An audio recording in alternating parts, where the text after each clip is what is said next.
One last short piece. I should explain that at the moment it looks as if finally, after all these years, after sort of 10 years on the shelf, it looks as if we're finally making a movie of Hitchhiker. And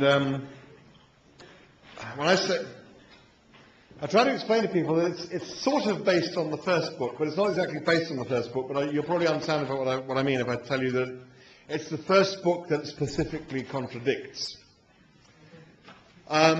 So it's based on the first book, but there is one scene that that's a particular favourite of mine, which I've therefore, that comes from the second book, from Restaurant at the End of the Universe, which I've therefore shamelessly shoehorned into the movie.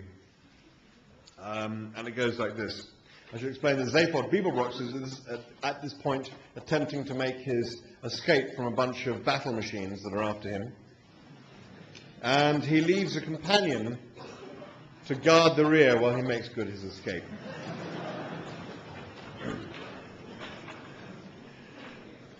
Marvin stood at the end of the bridge corridor.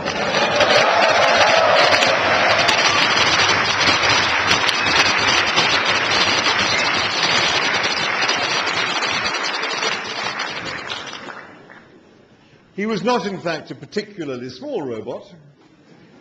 His silver body gleamed in the dusty sunbeams and shook with the continual barrage which the building was still undergoing. He did, however, look pitifully small as the gigantic black tank rolled to a halt in front of him. The tank examined him with a probe. The probe withdrew. Marvin stood there. "Out of my way, little robot!" growled the tank. "I'm afraid," said Marvin, "that I've been left here to stop you."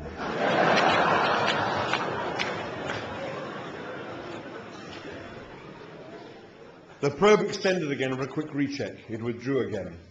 "You stop me!" roared the tank. "Go on!" "No, really I have," said Marvin simply. "What are you armed with?" roared the tank in disbelief. "Yes," said Marvin. The tank's engines rumbled, its gears ground, molecule-sized electronic relays deep in its microbrain flipped backward and forwards in consternation. "Guess?" said the tank. "Yes, go on," said Marvin.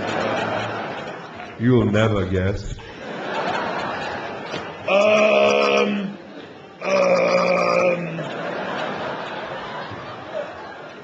said the machine, vibrating with unaccustomed thought. "Laser beams?" Marvin shook his head solemnly. "No," muttered the machine. "Too obvious. Antimatter ray?" it hazarded. "Far too obvious," admonished Marvin. "Yes," grumbled the machine. How about an electron ram?" This was new to Marvin. "What's that?"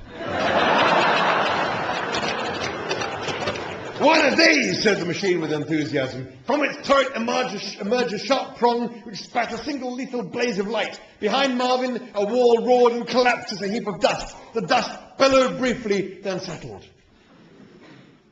"No," said Marvin. "Not one of those." "Good though, isn't it?" "Very good," agreed Marvin. "I know," said the Frogstar battle machine after another moment's consideration. "You must have one of those new xanthic restructuron destabilized xenon emitters." "Nice, aren't they?" "That's what you've got," said the machine in considerable awe. "No." "Oh," said the machine, disappointed. "Then it must be, "You're thinking along the wrong lines," said Marvin. "You're failing to take into account something fairly basic in the relationship between men and robots." I know," said the battle machine. "Is it, He tailed off into thought again. "Just think," urged Marvin. "They left me, an ordinary menial robot, to stop you, a gigantic heavy-duty battle machine, whilst they ran off to save themselves." What do you think they would lead me with? Muttered the machine in alarm. Something pretty damn devastating, I should expect. Expect, said Marvin. Oh yes, expect. I'll tell you what they gave me to protect myself with, shall I? Yes, all right, said the battle machine, bracing itself. Nothing. There was a dangerous pause. Nothing! Roared the battle machine. Nothing at all, intoned Marvin busily. Not an electronic sausage. The machine heaved about with fury. What doesn't let us take the biscuit? It roared. Nothing, eh? Just don't think today.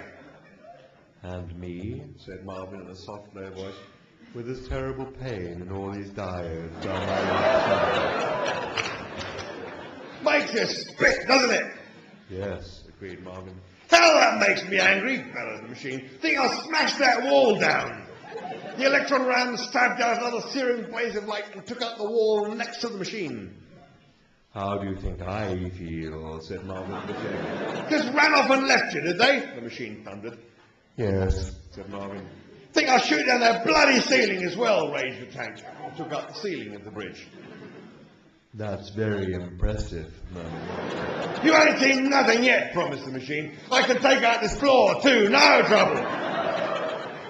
It took out the floor too. Hell's bells, the machine roared, as it plummeted 15 stories and smashed itself to bits on the ground below. What a depressingly stupid machine, said Marvin.